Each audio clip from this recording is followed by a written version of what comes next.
satu, bersaudara, dan kita harapkan itu akan.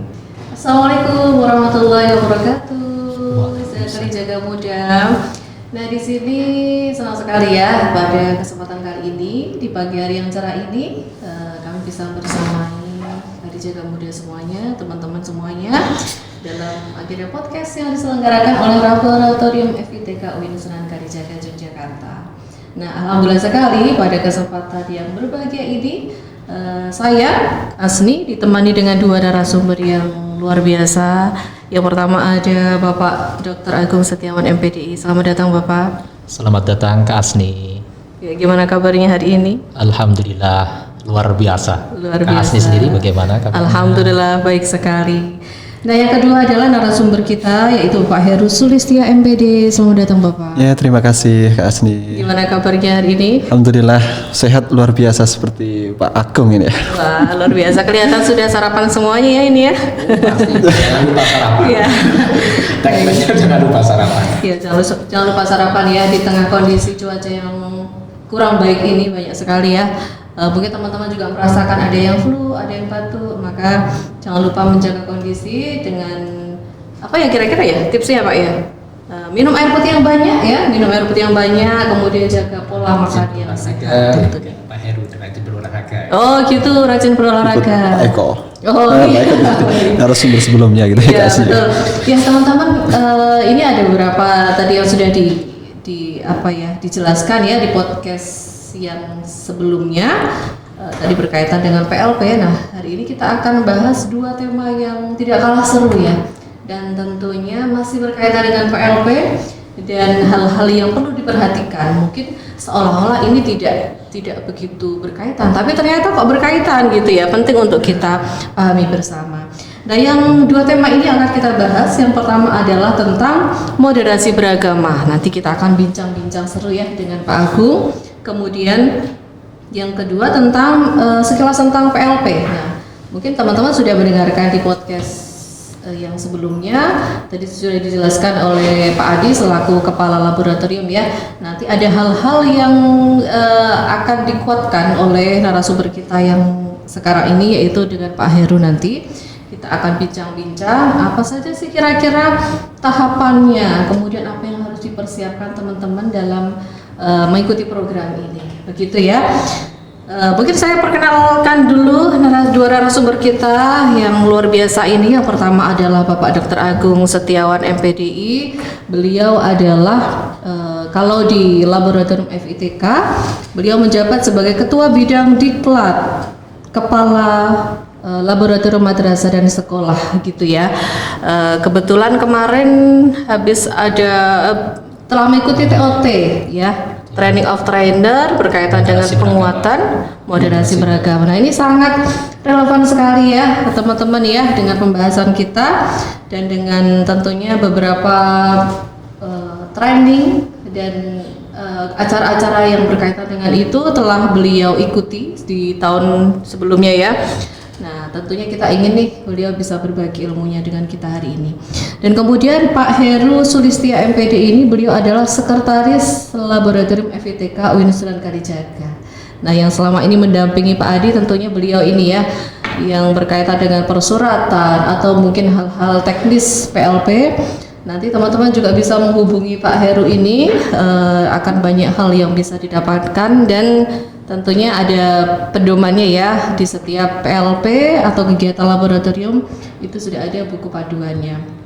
Nah begitu ya, mungkin kita langsung saja ya Pak Heru dan Pak Agung untuk tema pertama yang akan kita bahas terkait dengan moderasi beragama.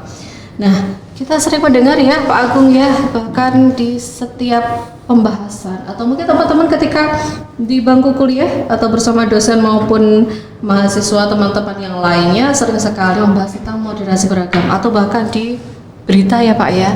Dikit-dikit untuk moderasi beragama gitu, apalagi Kemenak itu kan sedang gencar sekali ya tentang penguatan moderasi beragama ini. Nah, kira-kira nanti bisa dijelaskan apa sih sebetulnya perlunya atau sepenting apa sih sehingga moderasi beragama ini harus dipahami bersama ya, karena kalau kita tahu ya di penduduk Indonesia itu kan sangat banyak sekali mayoritasnya adalah beragama Islam.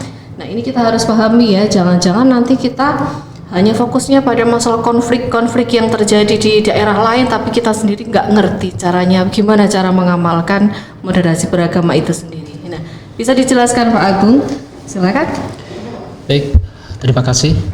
Terkait dengan moderasi beragama, perlu kita pahami bersama bahwasanya kita bangsa Indonesia adalah merupakan bangsa yang majemuk.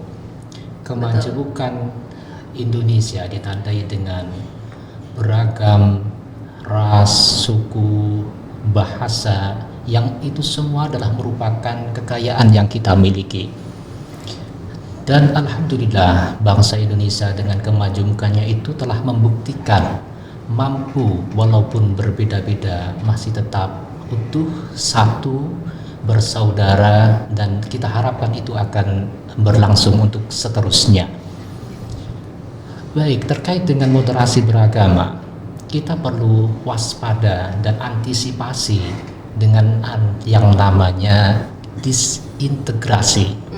Jadi disintegrasi, jadi perpecahan yang tentunya ini sangat-sangat tidak kita inginkan terjadi di bangsa Indonesia.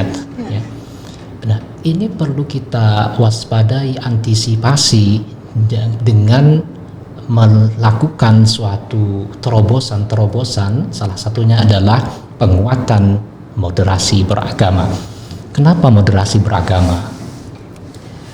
Kita perlu melihat bahwasanya konflik-konflik yang muncul di masyarakat kita itu justru ya kalau kita melihat ya memang latar belakangnya bermacam-macam, bermacam-macam. Akan tetapi konflik yang muncul dari pemahaman keagamaan, ya pemahaman keagamaan ini yang justru bisa berbahaya kalau tidak kita pahami dengan baik dan bagaimana mencari solusi yang terbaik pula terkait dengan konflik beragama itu. Baik, Kak Asni, bangsa Indonesia kalau kita melihat dinamika beragama yang ada di negara kita sekarang ini, kita melihat berbagai fenomena tampak sekarang itu. Ada fenomena-fenomena yang sifatnya eksklusif, kemudian intoleran, dan juga paham radikal, ya, paham kaku keras seperti itu.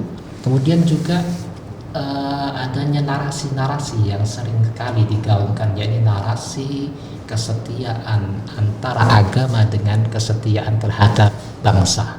Nah ini, jadi kamu pilih mana, agama kamu atau bangsa kamu? Ini merupakan narasi-narasi yang salah, membanding-bandingkan atau membentur-benturkan antara agama dengan berbangsa. Jadi yang perlu diperhatikan di sini adalah kita cermati tiga hal penting yang menjadi tantangan kehidupan keagamaan di Indonesia. Yang pertama adalah merebaknya klaim kebenaran yang sifatnya subjektif, ya, sifatnya subjektif, dan juga pemaksaan pemahaman tafsir, ya, tafsir keagamaan ini yang cenderung dikaitkan dengan kepentingan-kepentingan yang lain, gitu. Kemudian yang kedua adalah cara pandang, sikap, tindakan atau perilaku beragama yang mana ini cenderung ekstrim, ya, kaku keras, sehingga mengesampingkan martabat kemanusiaan. Itu yang kedua. Yang kedua ini apakah kaku itu berkaitan dengan sikap atau perkataan juga bisa, Pak? Bisa verbal ataupun bersifat dengan tindakan. Baik, bisa, ya. seperti itu. Itu yang poin yang kedua. Okay. Kemudian yang ketiga ini juga tidak kalah pentingnya untuk kita waspadai atau ya kita perhatikan, yakni kesetiaan terhadap agama, paham keagamaan yang tidak selaras, ya, yang tidak selaras dengan paham kebangsaan. Ya, tadi yang saya singgung di awal tadi, yakni membentur-benturkan antara kesetiaan kepada agama dengan kesetiaan kita kepada bangsa dan negara kita.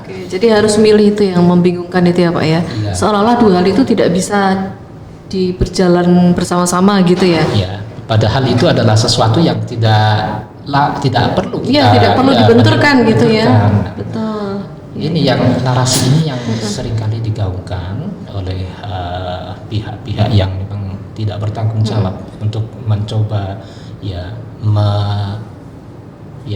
mencoba untuk mengintegrasi di masyarakat Indonesia. Oh begitu, baik, ini nanti kita akan semakin mengulas lebih jauh lagi ya dan lebih detail lagi kira-kira prakteknya seperti apa sih, karena ini semakin menarik tentunya ya.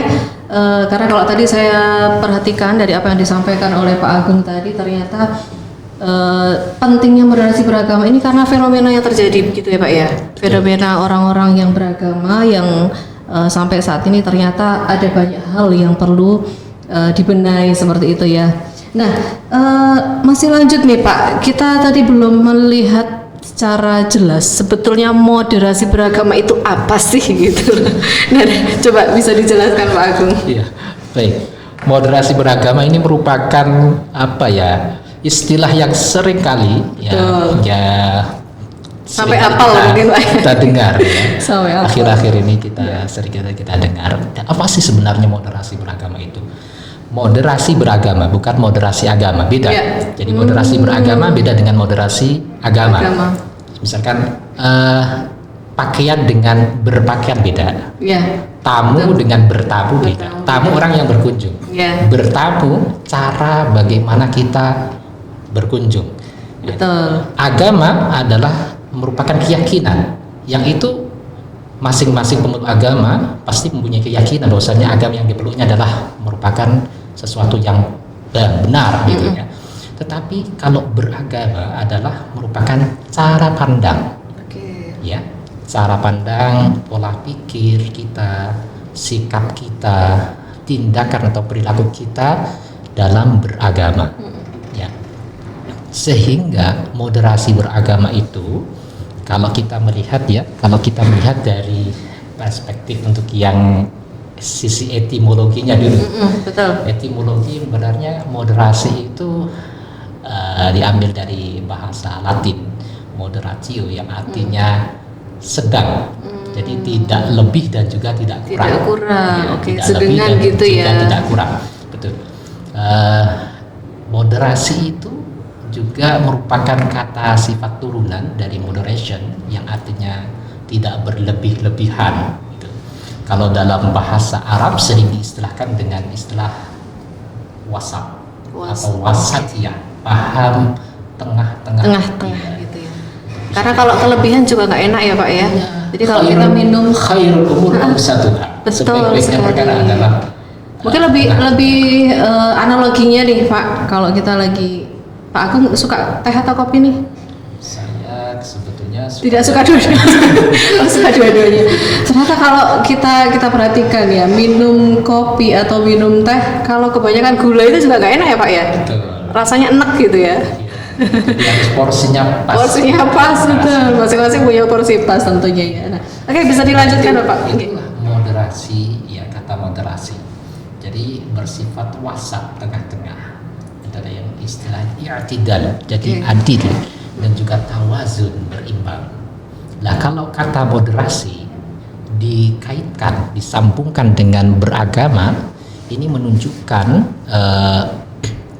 kalau kita melihat ya tadi ada satu lagi, kalau kita melihat dari istilah KBBI, Kamus Besar Bahasa Indonesia, kalau tidak salah itu di sana disebutkan moderasi itu mengurangi kekerasan dan menghilangkan keekstriman gitu.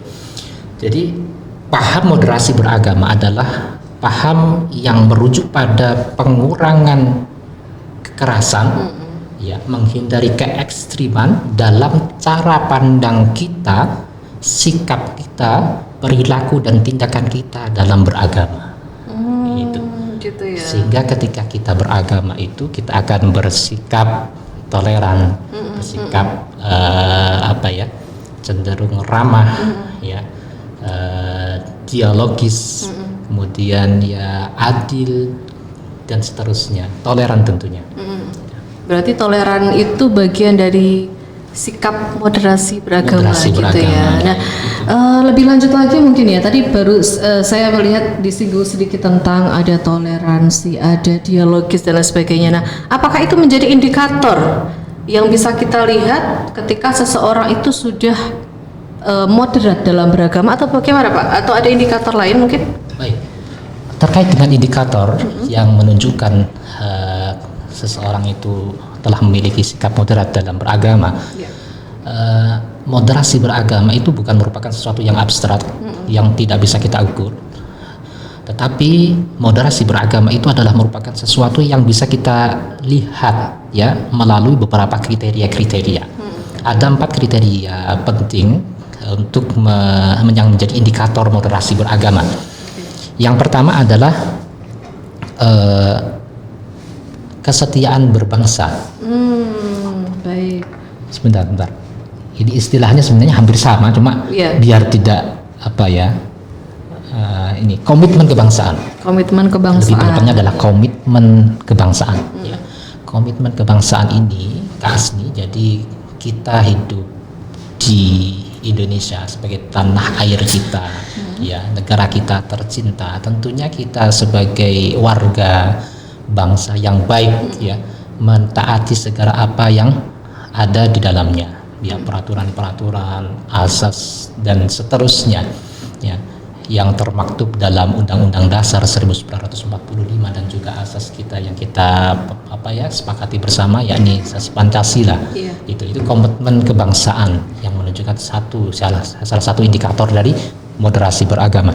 Kemudian selanjutnya selain komitmen kebangsaan adalah toleransi. Nah ini penting. Nah ini toleransi itu tadi yang dikatakan Kak Asni, ternyata memang toleransi adalah merupakan indikator dari moderasi beragama. Apa itu toleransi? Toleransi adalah sikap menghargai perbedaan keyakinan serta memberikan ruang kepada perbedaan itu kepada pemeluk agama, ya agama lain misalkan, untuk menjalankan keyakinannya itu, ya sehingga mereka dapat menjalankan keyakinannya itu dengan aman, nyaman, tanpa terintimidasi, tanpa mendapatkan gangguan dan sebagainya.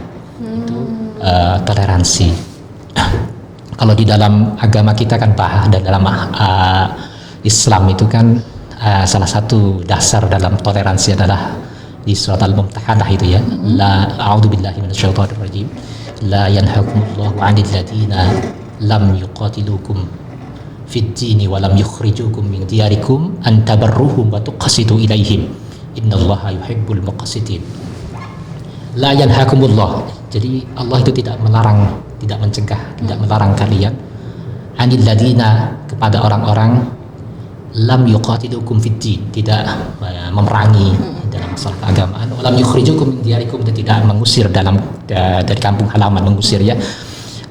Tidak melarang apa? Antabarruhum, untuk berbuat baik kepada mereka itu, wa tuqsitu ilaihim, dan berbuat adil kepada mereka. Innallaha yuhibbul muqsitin, sesungguhnya Allah itu zat yang mencintai keadilan. Nah, ini merupakan salah satu dari dasar di dalam agama Islam untuk bersifat toleran kepada pemeluk agama lain. Itu yang ketiga. Kemudian itu yang kedua, ya, yang tadi toleran. Kemudian yang ketiga yang merupakan indikator dalam moderasi beragama adalah anti kekerasan. Anti kekerasan ini tadi sebenarnya penjelasan terkait dengan apa itu moderasi beragama.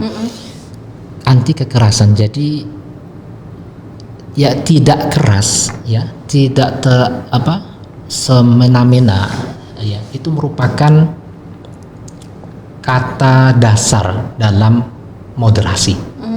Tidak bersifat semena-mena, kasar, perlu tidak dicatat, bersifat, ya tidak bersikap keras gitu. Itu merupakan kata kunci dalam moderasi. Ya tentunya kita pahami kalau bersikap berlebih-lebihan, keras, itu tentunya bertentangan dengan esensi agama kita, yang akan memporak-porandakan atau menjadikan kehidupan berbangsa dan bernegara tentunya tidak nyaman dengan adanya kekerasan itu. Baik, itu yang ketiga, jadi anti kekerasan. Dan yang keempat yang merupakan indikator dalam moderasi beragama adalah penerimaan terhadap tradisi atau Tradisi, adaptif terhadap tradisi, akomodatif terhadap tradisi. Tentunya kita menyadari bahwasanya kita sebagai bangsa Indonesia yang majemuk, yang memiliki banyak sekali tradisi kebudayaan yang ada di dalam masyarakat kita Indonesia. Bahkan setiap daerah Pak ya ada ya. Seperti itu Kak Asni.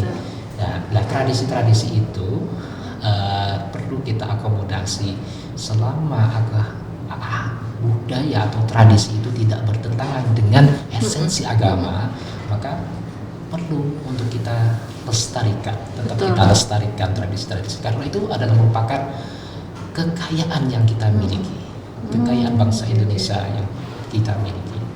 Baik, itu yang keempat ya, yang mungkin itu ya 4 indikator dalam moderasi beragama. Oke, menarik sekali ya. Jadi teman-teman bisa sambil introspeksi mungkin ya, atau mungkin mengevaluasi dalam lebih tepatnya seperti itu. Saya itu sebetulnya sudah moderat atau belum sih? Dilihat dari indikator tadi. Apakah saya itu masih suka memaksakan pendapat saya ke orang lain? Nah, ini sering mungkin Pak ya. Jadi apakah saya itu suka memaksa teman saya untuk menyukai sesuatu hal yang saya sukai? Nah, ternyata kalau dipikir-pikir nggak moderat juga Pak ya itu ya, kalau dilihat dari indikator itu. Nah, lanjut nih biar semakin lebih jelasnya lagi, ada pertanyaan saya nih yang mungkin sebelum terakhir ya, nanti barangkali masih ngalir lagi gitu ya. Nah, kira-kira Pak Agung, contoh kasus yang terjadi di lingkungan kampus yang ini perlu nih gitu dipahami bersama dan ada kaitannya dengan pengamalan moderasi beragama itu apa kira-kira? Baik. Beberapa kasus yang mungkin bisa kita pahami bahwasanya kasus itu perlu ada moderasi beragama di dalamnya. Di antaranya dulu pernah ya mungkin juga masih sekarang di lingkungan kampus. Ya mohon maaf, ini kasus-kasus yang memang biasa terjadi. Misalkan pemahaman atau perspektif baik dari mahasiswa maupun para pengajar dosen civitas akademika terkait dengan pemahaman misalkan berhijab gitu. Kemudian ya sewu ini mohon maaf pakai pakaian celana yang apa itu? Ya isbal itu ya isbal sebagai istilahnya isbal itu ya. Itu kemudian pemahaman terkait dengan khilafah itu, kemudian penegakan hukum Islam di negara kita, di negara Indonesia itu kan ada digaungkan seperti itu ya jadi inginnya negara kita itu berlandaskan syariat Islam misalkan. Nah, itu bagaimana perspektif seperti itu. Nah, maka perlu diberikan wawasan terkait dengan moderasi beragama itu yang di lingkungan kampus. Nanti mulai diberikan wawasan tadi. Sampai di mana? Mulanya diberikan wawasan tadi loh. Baik, baik Kak Asli, kami ulangi lagi. 3, 2, 1. Baik Kak Asli, terkait dengan kasus-kasus yang perlu ada moderasi beragama di dalamnya, misalkan di lingkungan kampus itu pemahaman baik dari sivitas akademika mahasiswa maupun dari kalangan dosen dan tenaga kependidikan, semuanya terkait dengan misalkan ini pemakaian cadar tadi ya, kemudian pemakaian ini istilah dari isbal itu, bagaimana pemahaman yang pas terkait dengan isbal, kemudian perspektif khilafah pemerintahan yang dipimpin oleh Islam gitu, kemudian berlakukan hukum Islam dalam sebuah negara. Nah, ini merupakan kasus-kasus yang perlu kita dekati dengan moderasi beragama. Kemudian di masyarakat kita itu juga tidak kalah pentingnya, banyak sekali terjadi kasus-kasus. Kalau kasus-kasus yang besar itu misalkan ada contoh ketika upacara ada siswa yang tidak mau hormat terhadap bendera karena dianggap sebagai hormat. Iya, ada beberapa sekolah yang seperti itu ya memang ya. Nah, itu udah kasus yang sudah ini ya udah pernah terjadi gitu ya. Kemudian pertikaian antar kelompok agama ya, antar kelompok agama itu juga perlu kita dekati dengan pendekatan moderasi beragama. Kemudian ada tradisi-tradisi yang di masyarakat kita yang mana itu merupakan tradisi yang memang furu'iyah. Ya sifatnya itu adalah ya ikhtilaf. Ya, jadi A satu berpendapat A, satu B. Betul. Ya itu Diperdebatkan. Ya yang diperdebatkan debatable itu perlu didekati dengan moderasi beragama. Misalkan peringatan Maulid Nabi, kemudian selamatan kematian dan seterusnya, itu juga merupakan tradisi-tradisi kan yang mana satu dengan yang lainnya memiliki hujah yang berbeda. Kemudian juga pemahaman kasus penolakan pendirian tempat ibadah oleh kelompok agama tertentu bagi agama yang lain ya. Misalkan mau mendirikan masjid atau gereja atau tempat ibadah yang lainnya di tempat yang berbeda gitu ya. Itu sering mengalami penolakan. Nah, ini perlu sekali didekati dengan moderasi beragama. Nah, bagaimana upaya kita untuk bisa memberikan pemahaman terkait dengan moderasi beragama ya, diantaranya yang pertama kita perlu menyampaikan moderasi beragama yang sebenarnya itu seperti apa gitu ya. Jadi yang kita pahami di awal adalah cara pandang, sikap dan perilaku kita dalam beragama, yang mana sikap itu tengah-tengah, tidak ekstrim, tidak terlalu kaku, tidak terlalu kasar ya, dan juga tidak terlalu lentur, ya liberal kalau itu. Jadi kita berdiri di tengah-tengah, tawassut, ya itu, ya ummatan wasatan, ya. Jadi itu jadi pemahaman moderasi beragama yang benar pada masyarakat, ya, pada mahasiswa, kepada kolega kita terkait dengan moderasi beragama. Kemudian juga penyampaian terkait dengan pemahaman keagamaan. Selain pemahaman moderasi beragama itu sendiri, juga penyampaian pengetahuan keagamaan yang tentunya ini kita berikan secara proporsional dan juga mengena kepada mereka-mereka yang mungkin masih minim pengetahuan keagamaannya, sehingga kalau seseorang itu memiliki pemahaman keagamaan yang luas, maka dia akan cenderung bisa luas, ya, bisa luas karena dia bisa melihat, oh di sana berpandangan seperti ini, oh di sana berpandangan seperti ini, gitu. Ya misalkan kasus mengucapkan selamat Natal misalkan itu kan sudah sering sekali itu ya. Sekali ya, bahkan setiap tahun ya. Setiap tahun digaungkan gitu. Nah itu kalau kita memiliki pemahaman yang cukup terkait dengan hal itu, maka kita akan memandang itu dengan bijaksana, lapang dada mungkin ya. Betul. Jadi kita tidak perlu mungkin di tengah-tengah ini apakah seperti ini Pak? Mungkin nanti bisa mengevaluasi ya. Ketika ada orang yang mengucapkan selamat Natal terbiasa seperti itu, atau yang menolak itu, kita yang penting ya sudahlah, masing-masing ada pada tempat masing-masing, tidak perlu kamu kenapa sih harus seperti itu, kan nggak boleh gitu ya. Itulah yang moderasi beragama seperti itu. Jadi alasan mereka yang mengucapkan seperti apa, alasan mereka yang tidak mau mengucapkan seperti apa, masing-masing memiliki dasar. Dan kita bersikap toleran terhadap mereka semua.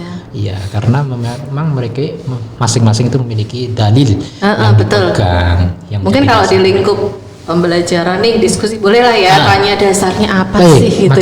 Makanya ketika proses perkuliahan itu sering kali ya saya di prodi saya menyampaikan materi, misalkan materi analisis surat Al-Fatihah, misalkan analisis surat Al-Fatihah dalam secara lugawi, ya secara lugawi saya selipkan di sana, misalkan terkait dengan basmalah.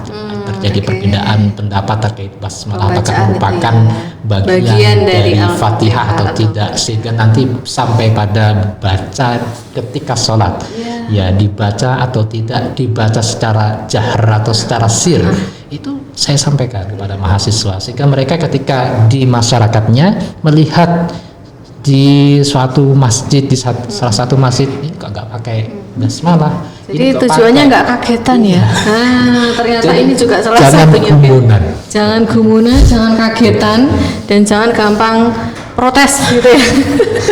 Mungkin kayak gitu ya simpelnya ya.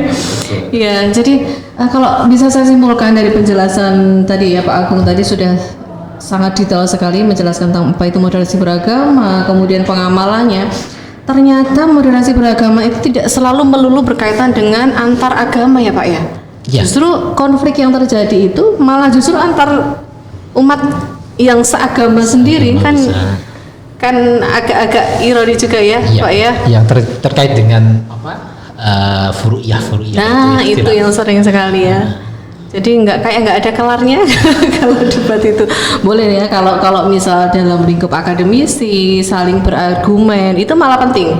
Jadi biar sama-sama tahu gitu. Oh ternyata dasarnya seperti ini. Kenapa kok tidak dasar seperti ini? Tapi untuk mengamal di masyarakat mungkin ya yang perlu diperbaiki. Jadi kita sama-sama ngerti bahwa ternyata masing-masing itu memiliki pegangan sendiri. Tadi kata Pak Agung itu punya dasar dan alasan sendiri. Mungkin gitu ya Pak Agung ya. Iya. Ya. Jadi itu yang merupakan upaya yang kedua, jadi memberikan pemahaman yang cukup kepada sivitas akademika masyarakat ya terkait dengan pemahaman keagamaan, ya terkait dengan kasus-kasus tertentu, materi-materi tertentu. Kemudian yang ketiga adalah terkait tadi adalah kita bersifat akomodatif terhadap Akomodatif, budaya oke. atau tradisi yang ada. Iya. Ya selama itu tidak Bertentangan ya. bertentangan dengan pokok atau esensi agama kita, maka masih bisa untuk kita pertahankan dan kita lestarikan. Itu. Jadi kalau biasa slogan itu kan al-muhafazah 'alal qadim as-salih. Ya, al-muhafazatu 'alal qadim as-salih wal akhdhu bil jadid al-aslah. Jadi mempertahankan atau melestarikan alal qadim as-salih terkait dengan apa-apa yang Apa yang sudah ada ditradisikan sebelumnya, oleh orang-orang masih sebelum bagus ya. kita, dan juga mengambil sesuatu yang baru yang lebih baik tentunya. Iya, yang lebih baik tentunya. Baik, terakhir ini Pak Agung sebelum kita berpindah ke Pak Heru ya berkaitan dengan PLP. Kan ini mahasiswa nih mau PLP nih Pak. Di semester Gasal ini ada 4 prodi ya, ada PAI, kemudian pendidikan matematika, pendidikan biologi dan kimia ya. Nah, kira-kira untuk pengamalan moderasi beragama ini kalau kita kaitkan dengan praktek mereka di sekolah itu ada nggak sih Pak yang perlu diperhatikan atau mungkin mahasiswa perlu was-was nih jangan sampai begini gitu. Nah, apa kira-kira? Baik, terkait dengan moderasi beragama yang akan kita berikan pemahaman kepada mahasiswa PLP. Jadi tetap istilahnya sikap toleran itu sikap toleran. perlu selalu untuk kita praktikkan dalam keseharian kita, dan tak kalah pentingnya adalah untuk identitas-identitas yang sekiranya bisa mengurangi keharmonisan dalam lingkup lembaga tertentu. Yeah. Misalkan kita dari golongan A, golongan B, tidak usahlah kita memakai atribut yang ada di lembaga sekolah yang akan kita tempati. Ya, kita sudahlah pakai saja atribut-atribut yang sudah yang resmi umum, yang sudah resmi, yang dipakai atau yang yang jadikan sebagai peraturan di sekolah yang akan kita tempati.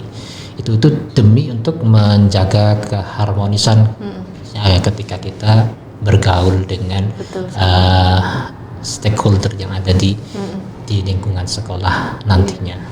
Cara berkomunikasi mungkin juga penting ya Pak ya? Betul. Jadi juga cara berkomunikasi kita perlu juga memilih dan memilah diksi yang perlu untuk kita sampaikan. Ya, gunakanlah diksi-diksi yang sikapnya menyejukkan gitu ya, jangan memprovokatif gitu. Jadi pilihlah kata-kata yang sekiranya membuat damai. Betul. Ya, nah itu penting ternyata ya. Jadi moderasi beragama ini ternyata sangat relevan dan sangat terkait dengan etika berkomunikasi. Nah, kalau mau dilanjutin ini nggak akan selesai Pak Agung. Ya, kita masih kita lanjutkan lagi. Iya, kapan-kapan ya insya Allah ya nanti di podcast selanjutnya, karena tentunya menarik sekali nanti apabila kita sangkutkan dengan fenomena saat ini atau yang terjadi atau bahkan yang akan dihadapi nih oleh para kalijaga muda ini. Nah, berikutnya kita akan bincang-bincang ya terkait dengan mekanisme PLP dengan Pak Heru nih. Nah, jadi mahasiswa ini apa ya, masih mungkin perlu penjelasan lebih lanjut ya tentang PLP. Tadi kan sudah dijelaskan bahwa PLP itu singkatannya adalah pengenalan lapangan pendidikan. Nah, kalau dulu namanya PPL ya Pak ya. Kalau zaman saya tahun 2008 itu masih PPL 2. Jadi PPL 1 itu micro teaching, kemudian PPL 2 itu praktiknya di sekolah. Nah, kalau sekarang kita seragamkan ya, karena memang saat ini kita sudah ada pendidikan MIPA ya Pak ya. Nah, tentunya kita juga harus seragamkan itu. Nah, pertanyaan saya yang pertama Pak, sebetulnya PLP itu apa sih? Kenapa kok penting untuk dilakukan atau diikuti oleh mahasiswa FITK ini? Nah, mungkin nanti bisa dijelaskan apa gunanya seperti itu. Nah, hal-hal yang berkaitan dengan PLP ini ya, Pak Heru ya, silakan. Oke. Ya, terima kasih Kak Asni. Jadi tadi juga di awal sudah disinggung ya terkait dengan apa namanya akronim dari PLP itu sendiri ya. Pengenalan lapangan pendidikan ya. Karena ini apa namanya? Memang disesuaikan dengan jenjang kita di sarjana ya. Kalau di KKN itu kan ada untuk sarjana sendiri di level 6 ya. Sementara kalau memang istilah PPL itu kan di level 7 yang saat ini digunakan untuk teman-teman di PPG ya, pendidikan profesi guru. Jadi kalau kemudian kita berbicara terkait dengan PLP sendiri, karena ini untuk kegiatan PPL itu juga berkaitan dengan micro teaching begitu ya, Bu Kak Asni ya. Jadi kalau untuk PLP sendiri ini sebagai lanjutan begitu ya, kira-kira ya, tindak lanjut dari micro teaching yang itu dilakukan di kampus ya. Tetapi kalau untuk PLP ini mahasiswa akan mendapatkan pengalaman real, baik itu pengalaman pembelajaran melalui proses pembelajaran di kelas. Kemudian juga mahasiswa akan mendapatkan pengalaman berkaitan dengan administrasi sekolah. Misalnya ada tentang administrasi kurikulum, kemudian bicara tentang sarana dan prasarana, kemudian juga berkaitan dengan peserta didik dan yang lain sebagainya. Nah, tentu kalau kemudian kita berbicara terkait dengan kira-kira kenapa kok kemudian PLP ini dianggap penting begitu ya. Nah, tentu ini sebagai upaya konkret untuk mengembangkan kompetensi mahasiswa itu sendiri, baik itu dari sisi pedagogisnya, kemudian dari sisi sosial, profesional, dan juga personalnya begitu ya. Jadi terkait dengan sikap ya. Kemudian untuk yang berikutnya Bu Asni, Kak Asni, terkait dengan PLP sendiri, selain tadi mahasiswa juga mendapatkan pengalaman real begitu ya. Ini juga dengan penyelenggaraan PLP ini, terutama dari Fakultas Ilmu Tarbiyah dan Keguruan sendiri juga ini dalam rangka untuk mengembangkan kemitraan begitu ya dengan instansi-instansi yang menjadi mitra PLP itu sendiri. Jadi saya kira ini di setiap tahunnya begitu ya. Bahkan karena untuk PLP sendiri ini kan di Tarbiyah dilakukan setiap semester begitu ya. Setiap semester. Jadi akan ada pembaharuan mitra di setiap semesternya itu sendiri. Nah, kemudian mungkin ini juga berkaitan dengan pengelolaan begitu ya. Jadi di pengelolaan sendiri untuk PLP ini langsung dikelola oleh laboratorium pendidikan ya, Lab Pendidikan FITK UIN Sunan Kalijaga Yogyakarta, yang dalam hal ini mengusung 4 prinsip. Jadi yang pertama itu adalah terkait dengan terbimbing. Artinya seluruh kegiatan PLP yang nantinya akan dilakukan oleh mahasiswa itu dibimbing oleh salah satu DPL yang itu berasal dari kampus ya, artinya dari prodi yang bersangkutan dengan mahasiswa. Kemudian juga dibimbing langsung oleh guru pamong dari sekolah atau madrasah mitra. Nah, kemudian prinsip yang kedua adalah terkonsentrasi. Artinya mahasiswa di sini memang diharapkan untuk betul-betul fokus ketika melakukan PLP ini sendiri. Jadi sebenarnya harapan kami ketika mahasiswa sedang PLP itu tidak kemudian disambi dengan kegiatan-kegiatan yang lain. Betul. Misalnya kerja gitu ya. Atau mungkin banyak nih Pak yang ikut UKM semisalnya. Nah, itu. Jadi segala sesuatu yang kemudian dirasa mengganggu atau apa ya, tidak memaksimalkan kegiatan PLP itu sekiranya sebisa mungkin ditinggalkan begitu. Tinggalkan. Ya. Kalaupun itu urgent sekali mungkin bisa dikomunikasikan ya Pak ya. Ya. Jadi harus jelas nih komunikasinya karena ada guru pamong, kemudian ada DPL juga Pak ya, yang saya dengar betul. itu ya. Ini tentu juga tadi Bu Asni berkaitan dengan apa namanya menjaga hubungan dengan mitra juga ya. Betul. Ya.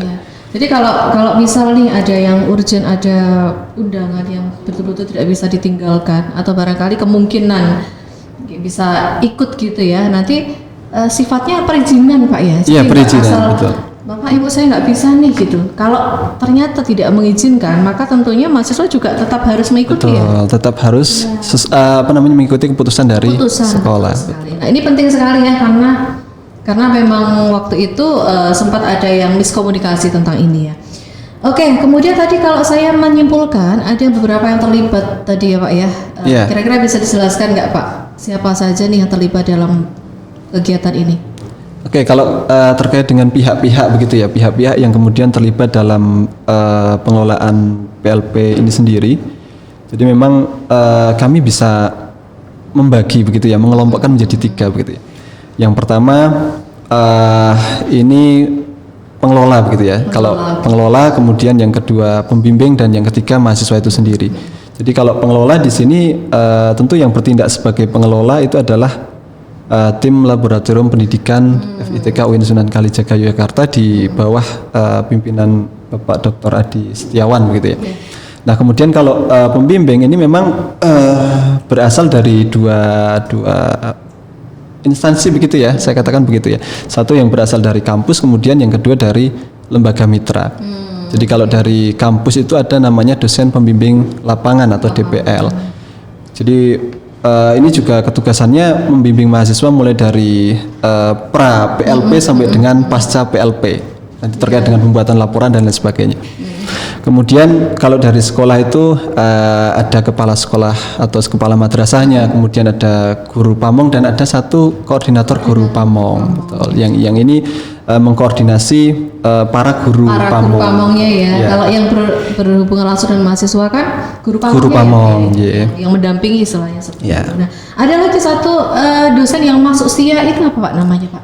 Oh, dosen mata kuliah. Ya, beda ya. Ini jadi Kalijaga Muda nih ada dosen DPL, pembimbing lapangan yang ikut terjun dan monitoring di sana, tapi juga ada dosen mata kuliah. Dosen mata kuliah ya. Mungkin agak sedikit kemarin yang bingung Pak. Ya, itu memang beberapa tahun itu menjadi istilah yang baru begitu ya. Karena kalau sebelumnya itu memang kita menggunakan istilah DPL aja gitu kan Mbak Asni ya. Satu saja ya kayaknya waktu itu ya. Sekarang ada dosen mata kuliah itu ya dosen yang nanti namanya itu ada di KRS begitu ya. KRS ya.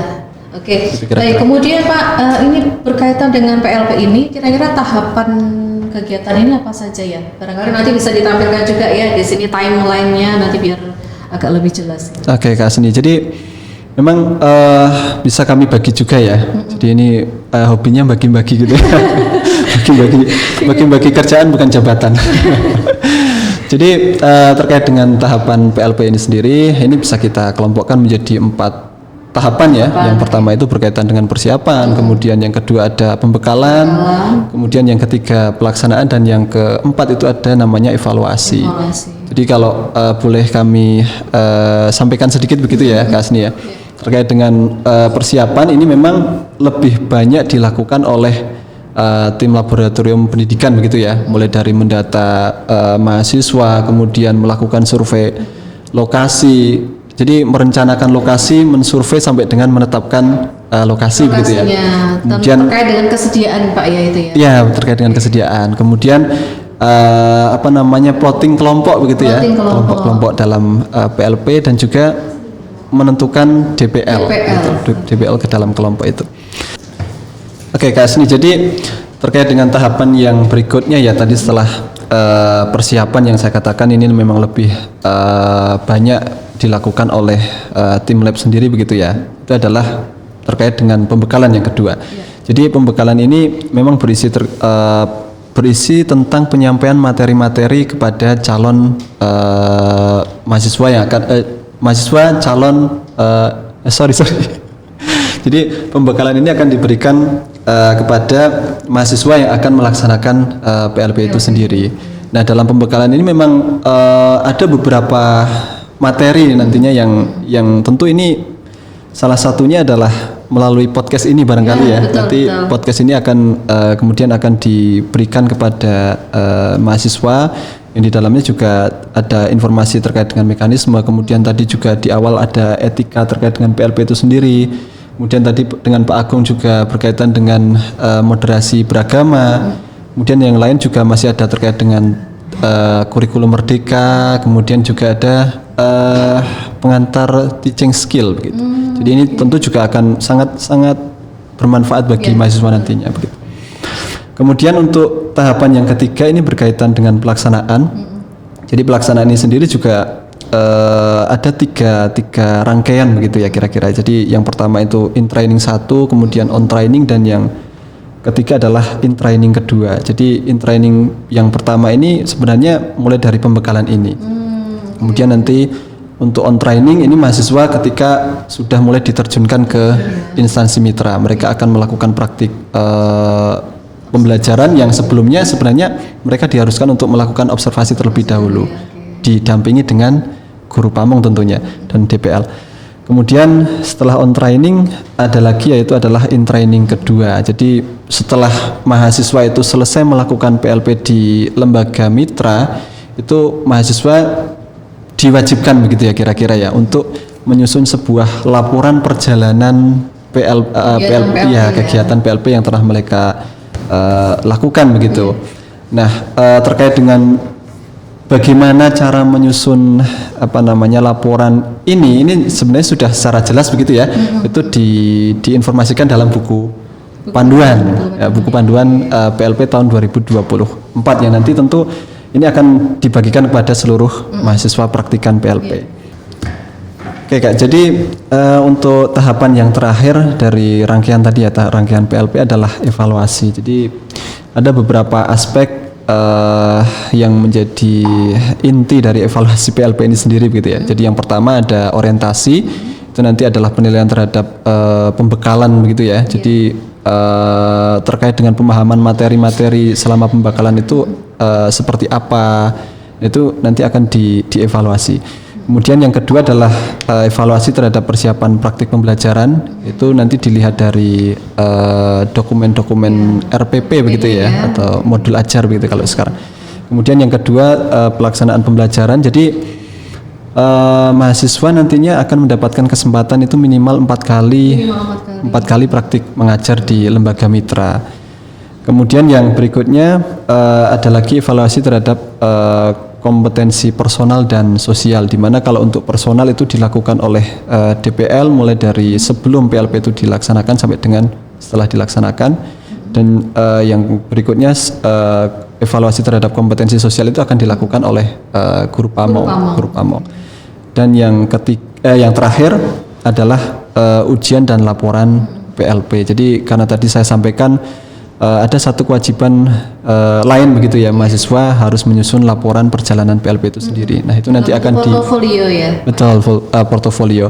Nah itu nanti akan diujikan bersama dengan dosen mata kuliah. Oh gitu. Jadi bedanya kalau DPL itu mendampingi di lapangan, kalau dosen mata kuliah itu berkaitan dengan mungkin akademiknya ya Pak. Iya, termasuk kalau dalam laporan akhir kalau dalam hal ini. Nah, jadi tadi saya mendengar dari apa yang disampaikan oleh Pak Heru, jadi ternyata ada penilaian sikap nih teman-teman yang perlu diperhatikan. Jadi penilaian sikap itu nanti akan dinilai tidak hanya guru pamong, kalau mungkin kemarin itu guru pamong saja ya selama pelaksanaan PLP, tapi juga DPL itu memberikan nilai sikap. Nah, tentu harus diperhatikan ya, karena ini bagian dari penilaian, tentunya dari proses persiapan sampai di akhir nanti juga dinilai seperti itu ya Pak Heru Iya, ya. betul Kak Asni. Ya, tadi Pak satu lagi terakhir yang berkaitan dengan timeline. Nah, ini yang perlu diperhatikan ya. Kira-kira nanti waktu-waktunya kapan saja. Nah, itu bisa dijelaskan Pak Heru. Oke Kak Asni, jadi berkaitan dengan timeline PLP ya, ini sebagaimana yang sudah disusun dari tim laboratorium pendidikan, khususnya untuk mahasiswa yang akan melakukan PLP di semester gasal tahun akademik 2024-2025 ya. Jadi ini sedikit saya bacakan begitu ya Kak Asni ya. Ya. Yang pertama terkait dengan pengisian KRS begitu ya, pengisian KRS sekaligus penetapan DPL oleh Prodi melalui SIA itu akan berlangsung pada tanggal 19 sampai 27 Agustus 2024. Jadi ini tentu dari lab menyesuaikan dengan jadwal pengisian KRS yang ditentukan oleh akademik begitu ya. Kemudian yang berikutnya terkait dengan uji publik tahap 1 itu dilakukan oleh tim lab. Ini sudah berlangsung di tanggal 9 Agustus 2024.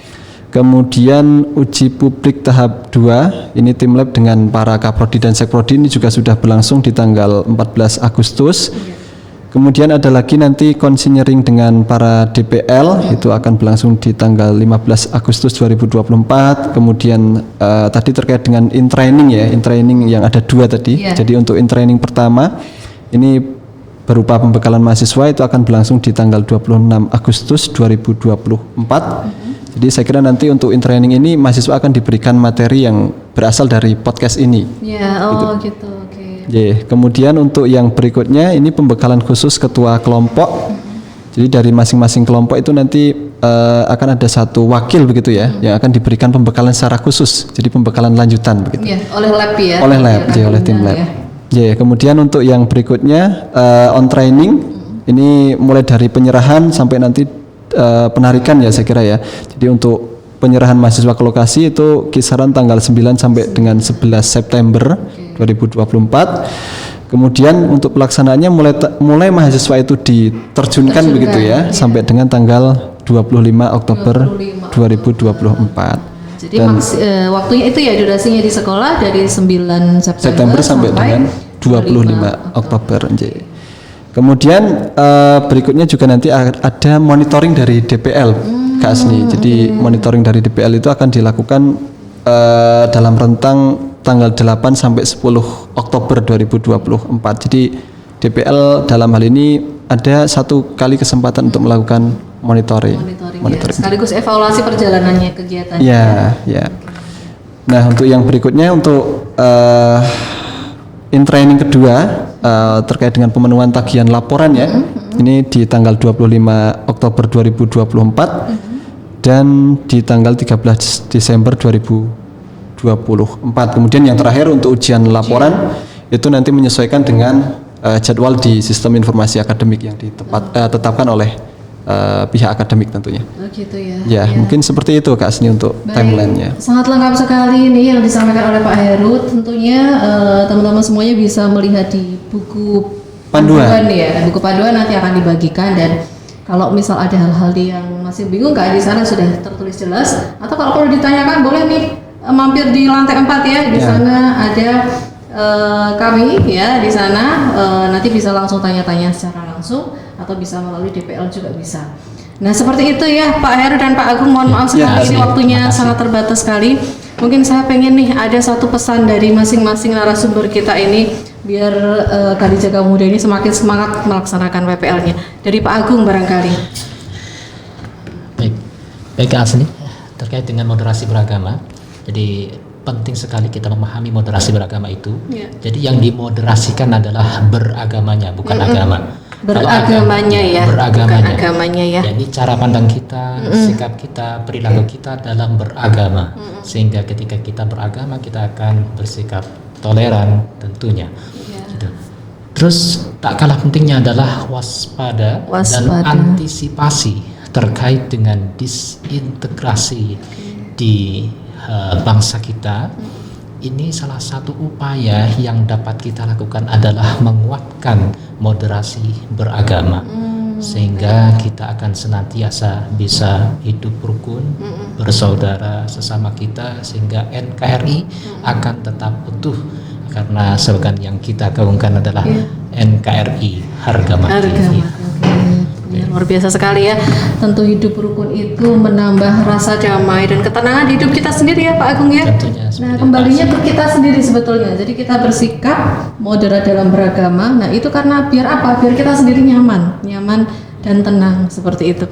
Oke, satu lagi dari Pak Heru, silakan ya. Pak Heru ini biasanya punya kata-kata unik nih untuk para Ini tadi belum nyusun Kak Asni. Oh. Tapi mungkin ya ini khusus untuk teman-teman praktikan PLP ya. Barangkali yang teman-teman mahasiswa yang akan segera melakukan PLP. Jadi saya kira kegiatan PLP ini tidak tidak menjadi kesempatan untuk semua orang begitu ya. Tapi ini hanya menjadi kesempatan bagi teman-teman mahasiswa di FITK UIN Sunan Kalijaga Yogyakarta. Saya kira kesempatan seperti itu perlu digunakan dengan maksimal. Jadi bagaimana nanti teman-teman di lapangan berinteraksi dengan para guru, kemudian dengan para siswanya. Nah itu tentunya nanti akan akan menjadi nilai tambah ketika teman-teman nanti menjalani kehidupan setelahnya begitu ya. Kemampuan untuk berinteraksi, berkomunikasi dan yang lain sebagainya. Ternyata itu sangat penting ya di tempat kerja ya Pak. Iya Kak Asni, betul. Oke, jadi maksimalkan ya para Kalijaga muda ini. Jadi kalau saya itu sering sekali berpesan bahwa karena anggaplah apa yang akan kita lakukan itu tidak akan terulang kembali. Maka kalau kita pikiran seperti itu kan, jadi dimaksimalkan apa yang kita bisa gitu ya. Jangan sampai merasa bahwa ya sudahlah kita bisa apa gitu ya. Kadang-kadang kan seperti itu ya, cuman menggugurkan kewajiban saja. Nah tentunya kita semua berdoa ya Pak Agung dan Pak Heru agar pelaksanaan PLP nanti bisa berjalan dengan lancar dan sukses tanpa kendala apapun dan tidak ada yang mengulang tentunya ya. Dan poin utamanya poin utamanya itu, karena sayang sekali nanti kalau mengulang ya, harus ikut dengan generasi berikutnya atau adik kelas gitu ya. Itu yang tidak kita harapkan dan semoga nanti berjalan lancar, tidak ada hal-hal yang mengganggu ataupun tidak kita inginkan terjadi. Nah tentunya itu ya, semuanya bisa berjalan lancar. Oke, terima kasih sekali Pak Agung dan Pak Heru atas kesempatan dan berbagi ilmunya. Semoga kita bisa ketemu ya di podcast selanjutnya ya. Insya Allah ya. Oke, Kalijaga Muda, inilah podcast kita. Kemudian nanti bisa kalian lihat ya kalian bisa berkunjung di website lab itu labfitk.uinsk.ac.id dan ada Instagramnya juga. Nanti kalian bisa kunjungi, ada beberapa informasi menarik di sana. Kemudian nanti juga berita-beritanya juga dimuat di websitenya. Tentunya biar tidak ketinggalan ya, nanti berkaitan dengan PLP juga akan dimuat beritanya di website kita nantinya. Oke, Kalijaga Muda, dalam podcast kami ya, nanti silakan kembali ke podcast berikutnya atau mungkin yang sebelumnya yang belum sempat ditonton ya. Mohon maaf dari kami apabila ada salah kata dan sikap. Kami Asni, kemudian Pak Agung dan Pak Heru, selamat untuk ber-PLP semuanya. Salam sahabat lab. Wassalamualaikum warahmatullahi wabarakatuh.